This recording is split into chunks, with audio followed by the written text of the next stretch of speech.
चलिए भाई, तो आज मैं आपको ऑल सेट के जो है रिव्यूज़ में प्रेजेंट कर देता हूँ। सेकंड शिफ्ट मैंने बोला था कि सेकंड थर्ड शिफ्ट में को मैं शाम को प्रेजेंट कर दूंगा। और अभी जो फर्स्ट शिफ्ट के भी कुछ क्वेश्चन छूटे हैं वो भी मैंने ऐड कर दिए, सेकंड शिफ्ट भी ऐड कर दिया, थर्ड शिफ्ट भी ऐड कर दिया है। तो इनके जो जिन बच्चों के एग्जाम्स कल होने वाले हैं उनके लिए काफ़ी इंपॉर्टेंट है, बहुत ध्यान से देखिएगा।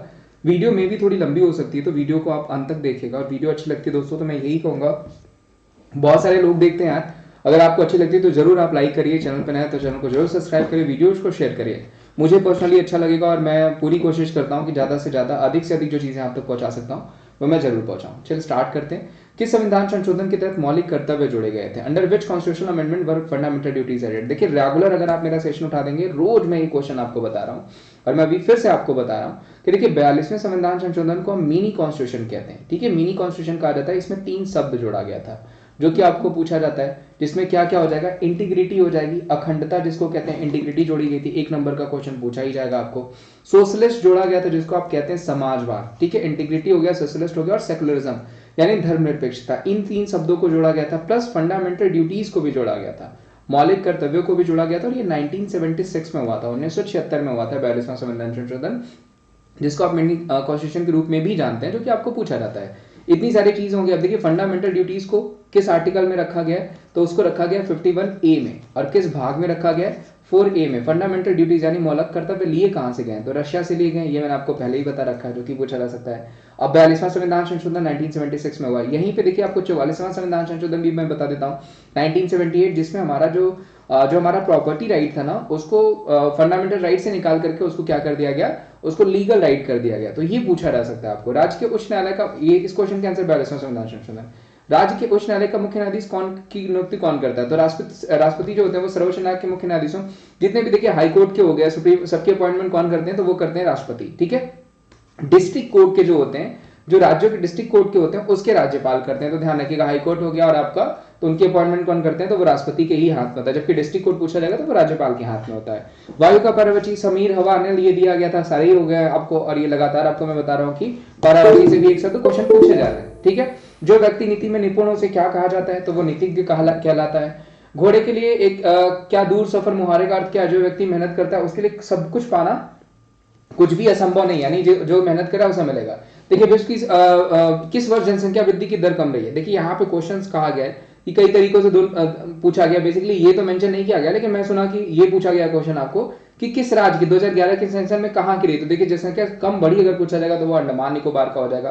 या फिर अगर घनत्व तो पूछा जाएगा कि कहाँ का वो कम बढ़ा है, तो वो कहाँ पे कम है, तो वो अरुणाचल प्रदेश हो जाएगा, जहाँ पे लगभग 17 प्रति किमी 17 व्यक्ति रहते हैं वहां पे। तो ये क्वेश्चन में भी पूछे गए हैं, तो इसको कंफर्म कर लीजिएगा। ठीक है, लास्ट सेंसस हमारा 2011 में हुआ, 2011 में। अब अगला सेंसस के लिए देखिए बजट आपका पास किया गया 3768 करोड़ रुपए, जो कि डिजिटल बजट होगा इस बार का। करंट में अगर पूछा जाएगा कि हमारी जनसंख्या कमिश्नर यानी सेंसस कमिश्नर कौन है, तो वो विवेक जोशी हो जाएंगे, जो कि पूछे जा सकते हैं। Very very important. ठीक है, आगे बढ़ते हैं। बंगाल में विभाजन कर्जन के समय में हुआ था 1905 में। कब रोक दिया गया था? तो 1911 में। उस टाइम 1911 में, उस टाइम अगर पूछा जाएगा कि गवर्नर जनरल कौन था, तो हार्डिंग था, ये भी पूछा जा सकता है। और जब विभाजन हुआ था तो कौन था? कर्जन था, ये भी पूछा जा सकता है। बाबर फरगना गद्दी पर कब बैठा? ये भी क्वेश्चन 1 नंबर का, तो 18 जून 1494, ये भी पूछा जा सकता है आपको। व्हाट्सएप का वर्तमान ओनर कौन है? Who is the current owner of WhatsApp? तो फेसबुक, जो अब भाई मेटा के नाम से जाना जाता है। अनुच्छेद 19 में कितने भाग हो गए? 6 भाग है। मैंने आपको बता रखा है कि देखिए 12 से 35, ठीक है, और 36 से 51, इसके बीच से आपको पूछे जाएंगे। 12 से 35 में फंडामेंटल राइट हो गया, 36 से 51 में डीपीएसपी हो गया। फंडामेंटल राइट्स हमने यूएसए से लिए, डीपीएसपी हमने लिया हुआ आयरलैंड से। ये पूछा जाता है आपको। अनुच्छेद 13 में क्या वर्णित है? तो न्यायिक समीक्षा के लिए एक संवैधानिक आधार प्रदान करता है, अनुच्छेद 13 में वर्णित किया गया। और ध्यान रखिएगा, अगर पूछा जाएगा कि जो है कि सिटीजनशिप को किस भाग में रखा गया, तो दूसरे भाग में रखा गया, वो भी पूछा जा सकता है आपको 5 से 11। ठीक है, और फंडामेंटल राइट्स को किस भाग में रखा गया? तो तीसरे भाग में रखा गया। टोटल 25 भाग हैं अभी करंट में। अगर हम कॉन्स्टिट्यूशन की बात करें, 470 प्लस आर्टिकल और शेड्यूल्स पूछा जाएगा, यानी अनुसूचियां, तो वो 12 हो जाएंगे। विश्व हिंदी का सचिवालय कहाँ पे है? मॉरिशस, फिनिक्स में। वेरी इंपॉर्टेंट, पूछा जा रहा है लगातार मैं आपको बता रहा हूँ। अगर वर्ल्ड हिंदी डे पूछा जाएगा, हम 10 जनवरी को सेलिब्रेट करते हैं। नेशनल हिंदी डे पूछा जाएगा तो हम 14 सितंबर को वो करते हैं, सेलिब्रेट करते हैं। वित्त आयोग का किस अनुच्छेद में वर्णित है? 280वें अनुच्छेद में वर्णित है, ये भी मैंने आपको बता रखा है। लगातार की फाइनेंस कमीशन को 280 में रखा गया। अभी 15वां वित्त आयोग चल रहा है, कौन हो जाएंगे हेड? तो एनके सिंह हो जाएंगे। उसके अलावा पूछा जाएगा 14वां के वाई वी रेड्डी हो जाएंगे। तो ये सब पूछा जाए, पहले पूछा जाएगा केसी नियोगी हो जाएंगे। तो ये सब क्वेश्चंस पूछे जा सकते हैं आपको। कार्यपालिका का वास्तविक अध्यक्ष कौन होता है? तो भारत के प्रधानमंत्री कार्यपालिका और सरकार का वास्तविक अध्यक्ष होते हैं, जो कि पूछा जाएगा आपको। संविधान में जब 10 मौलिक कर्तव्य जोड़े गए थे उस समय राज्य, अगर देखिए यहाँ पे भी कंफ्यूजन, अगर आपको सिक्योरिटी सिस्टम को लीड कौन करता है तो राष्ट्रपति 52 आर्टिकल में कहा गया है, वो भी ध्यान रखिएगा। क्वेश्चन अगर थोड़ा सा भी चेंज होगा आंसर गलत हो जाएगा। संविधान में जब 10 मौलिक कर्तव्य जोड़े गए थे उस समय भारत का प्रधानमंत्री कौन था? इंदिरा गांधी थी। अभी ध्यान रखिएगा टोटल 11 मौलिक कर्तव्य हैं। वैश्वीकरण और निजीकरण की आर्थिक नीति में पेश की गई तब भारत के प्रधानमंत्री कौन थे? पीवी नरसिम्हा राव थे। ये भी ध्यान रखिएगा, पूछा जा सकता है। पहला भूमि अधिकार अधिनियम 1894 1894 में हुआ था। उत्तर प्रदेश में हिंदी के अलावा दूसरी आधिकारिक भाषाएं कौन सी? हिंदी और उर्दू। ठीक है, ये भी ध्यान रखिएगा। और अगर आप पूछा जाएगा कि सबसे अधिक भाषा कौन सी बोली जाती है तो हिंदी, फिर उसके बाद कौन सी बोली जाती है? भोजपुरी। ये भी पूछा जा सकता है। अगर दोषी व्यक्ति कोई अन्य व्यक्ति सहायता करता तो अपराध श्रेणी होगा किसी चीज के? देखिए इसका आंसर आपको आईपीसी वाले क्वेश्चन पूछे जाते हैं ये, तो भाई ये ऐसे क्वेश्चन जो कि आपको पूछे ही जाएंगे आपके यूपीएससी एग्जामिनेशन में। तो किसी चीज के लिए किए जाने पर किसी कार्य अवैध लोभ जानबूझकर सहायता करने पर दुष्प्रेषण कहलाता है, जो कि धारा 107 के तहत आता है। मानवाधिकारों का सार्वभौम घोषणा 1948 के किस अनुच्छेद में कितने अनुच्छेद हैं? तो वो हो जाएगा आपका 30। पूछा जा सकता है ये भी। उच्चतम न्यायालय के जज के वेतन का निर्धारण कौन करता है? संसद करती है 125 के तहत। संसद ध्यान रखिएगा, पार्लियामेंट्री सिस्टम हमारा यूके से लिया गया, यानी ब्रिटेन से लिया गया। ये भी पूछा जा सकता है, 1 नंबर का क्वेश्चन, ये भी ध्यान रखिएगा पूछा जाने वाला क्वेश्चन। राज्य विधानमंडल कार्रवाई में कौन भाग ले सकता है? तो वोटिंग का अधिकार नहीं है, महाधिवक्ता 165। ये भी ध्यान रखिएगा, जो कि आपको राज्यों के ये एडवोकेट जनरल होते हैं, ये भी ध्यान रखिएगा। मुख्य चुनाव आयुक्त के अलावा कितने चुनाव आयुक्त होते हैं? तो 2 होते हैं। ये भी आपको पता है कि एक जो है हमारे जो चीफ इलेक्शन कमिश्नर होते हैं जो कि सुनील अरोड़ा है, बाकी 2 हमारे चुनाव आयुक्त होते हैं। आरबीआई की स्थापना दिवस कब हुई थी? 1 अप्रैल 1935 को हुई थी। ये भी ध्यान रखिएगा। सुएज नहर किसको जोड़ती है? तो वो जोड़ती है लाल सागर से भूमध्य सागर को। ये भी पूछा जा सकता है, 1 नंबर का क्वेश्चन। मार्लियामेंटो सुधार, ठीक है, ये भी आपको आई थिंक कल ही किसी ने पूछा था, तो उसमें भी मैंने आपको बताया था। तो वो कब हुआ था? 1909 में हुआ था। कॉमनल वोटिंग थी बेसिकली इसके अंदर। आईसीआईडी का फुल फॉर्म क्या होता है? International convention on the elimination of racial discrimination. एक फुल फॉर्म पूछा जा रहा है, कल आपको आई थिंक यूएनसीटीएडी का पूछा गया था। आगे चल के आपको पूछा जाता है, बिम्स्टेक का पूछा जा सकता है, मे भी ये तो क्वेश्चंस बनेंगे आपको। बीपीआरडी का फुल फॉर्म क्या है? तो bureau of police research and development. BPRD का भी फुल फॉर्म आपको मेंशन किया गया। उत्तर प्रदेश का राष्ट्रीय पशु क्या है? बारहसिंगा हो जाएगा, ये भी ध्यान रखिएगा। जो है उसके अलावा यूपीए एक्ट कब पारित हुआ था? 1967 में हुआ था। ये भी पूछा जा सकता है आपको। देखिए उत्तर प्रदेश के आपके डिप्टी सीएम भी पूछे जा सकते हैं, तो वो केशव प्रसाद मौर्य हो जाएंगे। उसके अलावा जो है आपके केशव प्रसाद मौर्य के अलावा दिनेश शर्मा हो जाएंगे, तो ये भी पूछे जा सकते हैं। जनसंख्या की विशेषताओं का अध्ययन क्या कहलाता है? तो डेमोग्राफी कहलाता है। ये भी ध्यान रखिएगा, 1 नंबर का क्वेश्चन लगातार पूछा जा रहा है। पुच्छी आयोग किससे संबंधित है? केंद्र राज्य संबंधों की फिर से व्याख्या करने के लिए अप्रैल 2007 में गठित। अब देखिए ऐसे क्वेश्चन आयोग वाले ना वो रिपीट किए जा रहे हैं, ठीक है, रिपीट किए जा रहे हैं, ये ध्यान रखिएगा। तो ये पूछे जा सकते हैं आपको। सूचना का अधिकार में कितनी धाराएं? 31 धाराएं। भारत के किसके साथ द्विपक्षीय समझौते हैं? आसियान। पूछा जा सकता है ये भी। इनमें से कौन सी भाषा 92 संशोधन द्वारा नहीं जोड़ी गई थी? बोडो डोगरी, मैथिली, संताली। ये भी मेंशन किया गया था आपको। संविधान के कौन से भाग को मैग्ना कार्टा कहा जाता है? वो हो जाएगा भाग 3, जिसमें आपके फंडामेंटल राइट्स आते हैं, ठीक है, ये भी ध्यान रखिएगा, पूछा जा सकता है। 1 नंबर का क्वेश्चन ये भी, और ये मैंने आपको बता भी रखा है कि यहाँ से क्वेश्चन बनेंगे। डब्ल्यूटीओ का पुराना नाम क्या हो जाएगा? तो वो हो जाएगा GATT, general agreement of tariff and tariff and trade. ये भी मैंने आपको बता रखा है, पढ़ाया गया क्वेश्चन है। इनमें से कौन सा ऑपरेटिंग सिस्टम है? वो ऑप्शंस नहीं मिले, इस वजह से प्रेजेंट नहीं किया गया।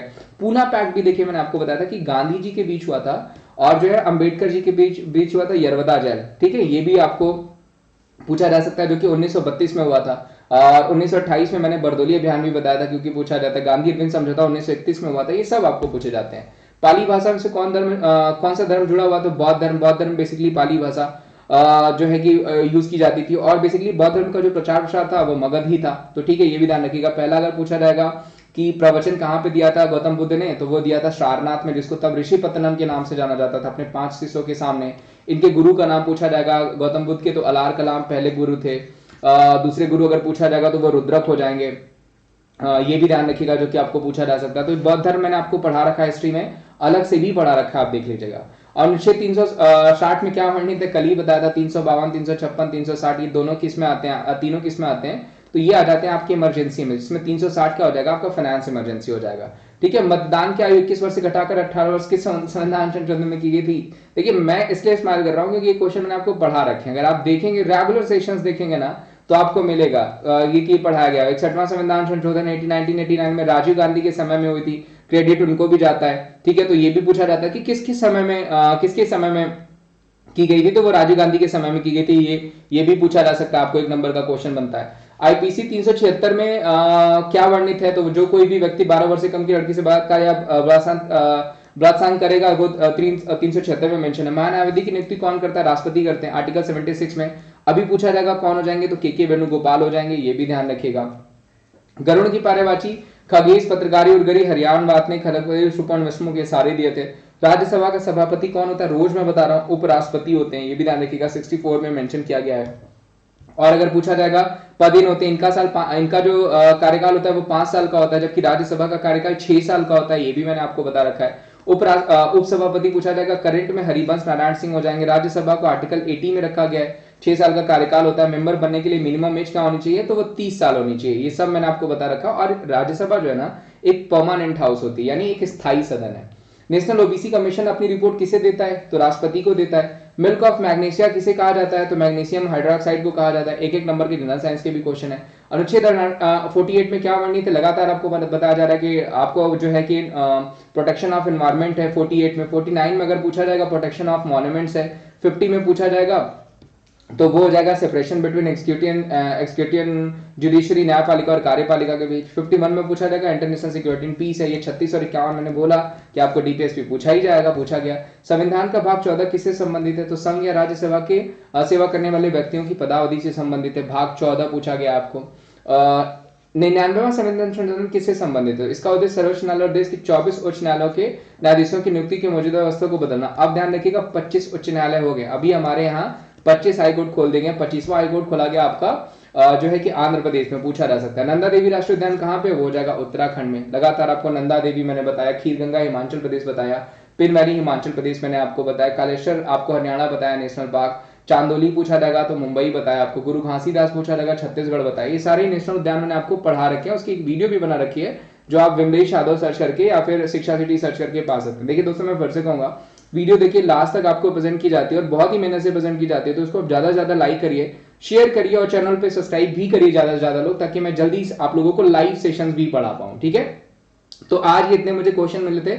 अभी मैं सुन रहा हूं कि मुझे लिख के आया गया है कि कुछ और क्वेश्चन है जो बचे हैं, वो मैं कल वाले सुबह वाले सेट में ही ऐड करके आपको प्रेजेंट कर दूंगा। कल अगर आपका पेपर है तो ऑल द बेस्ट, बहुत अच्छे से पेपर दीजिएगा और उम्मीद करता हूं पेपर भी अच्छा होगा। तो थैंक यू सो मच, मिलते हैं हम आपको नेक्स्ट वीडियो में। और उसके अलावा दोस्तों आपको बताया मैंने अकेडमी पे भी पढ़ाता हूँ, तो अकेडमी पे मेरी फ्री क्लासेस ज्वाइन करने के लिए आप अकेडमी एप्लीकेशन इंस्टॉल कर लीजिए, जहां पे आपको मैं मिल जाऊंगा। अनलॉक कोड मांगेगा तो विमलेश@14 कोड यूज करना पड़ेगा। कल को अगर आपको प्लस क्लासेस भी अगर वहां पे लेनी हो तो आप विमलेश@14 कोड यूज करके सब्सक्रिप्शन ले सकते हैं, मेरी फ्री क्लासेस देख सकते हैं। Complete syllabus, document session limited, E notes, ये सारी चीजें आपको वहां पे दी गई हैं। आइकॉनिक बैच कोर्स हो गया, एकलव्य बैच कोर्स हो गया, रीजन का ऑप्शन है। ठीक है, प्लस वहां पे आपको 1 मंथ से लेकर के 24 मंथ तक के सब्सक्रिप्शन ऑप्शन, जिसमें विमलेश@14 कोड यूज करके आप सब्सक्रिप्शंस को ले सकते हैं। 20% का ऑफ मिल जाएगा और ऑल सेट हो जाएंगे एग्जाम्स को क्रैक करने के लिए। तो चलिए, thank you so much, all the best, बहुत ध्यान से पेपर दीजिएगा और कल आइए मैं फिर से रिव्यूज जो है कि सारे एग्जाम्स के फिर से मैं रिव्यूज आपको प्रेजेंट करूंगा। Thank you so much, bye bye, take care.